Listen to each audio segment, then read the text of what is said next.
টাকা আনছো? আনছি।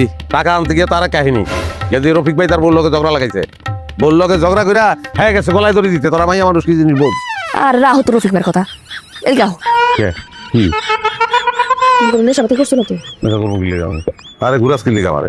হ্যাঁ আরে টাকা আমার কাছে থাকবে। টাকা দে। এখন থেকে সব টাকা আমার কাছে থাকবে। যেখানে যা খরচ করা লাগে আমি নিজের হাতে খরচ করি। আমারে নিশা করার কথা কই টাকা লস না? নিশা তো তুই করছিস। দে টাকা দে। কইছি না টাকা দিব না? শুনো, পুরুষ মানুষের কাছে বেশি টাকা থাকলে পুরুষ মানুষ খারাপ হয়ে যায়। তোর আর বউরে ভাল লাগে না, বাড়ি যে পরনারী আছে ওদিকে চোখ যায়। আমি তো তোমার নষ্ট হতে দিব না। আচ্ছা এই ভূত তোর মাথায় কেডা ঢুকাইছে? ভূতের কথা কি? হ্যাঁ, ওই যে মুসলিম কাকা আছে না, তার মাইয়া সেতু, ওই আমারে কইছে। একদম সত্যি কথাগুলো কইয়া গেছে। তোরে না মাইরে টানে। মারবা, মারো মারো দেখি, মারো। না মারলে তুই সিধা হবি না। তোর এখন হাসাই পারবো। তোর মুসলিম চাচার মাইয়া সে তুরে ক আই তো ক এই বাঁচাইতে ক লাড়ি কই।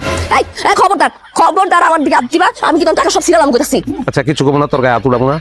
টাকা দে। টাকা আমি দিব না।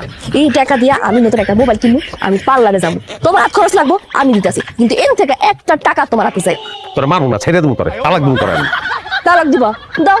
নারী নির্যাতনের এমন মামলায় 14 শিখের ভিতরে ঢুকাবো না, নিজের নাম ভুলে যাই। টাকা দে রে ভাই। তোর মোবাইল কিনতে হলে মোবাইল কিনার টাকা লেগা বাকি টাকা দিয়ে আমার দে। অনেক ঝামেলা করতো সারাদিন। একটা মানুষ কত সইতে পারে? আর জ্বালাইস না। শুনো, এখন থেকে মনে করবা আমি তোমার ব্যাংক, যখন টাকা লাগবো ব্যাংক রেখবা, দিব। ঠিক আছে? এছাড়া একটা টাকাও আমি তোমাকে দিব। আল্লাহ রে কি চলমান গজব পাঠাইছো আমার ফ্যামিলিতে।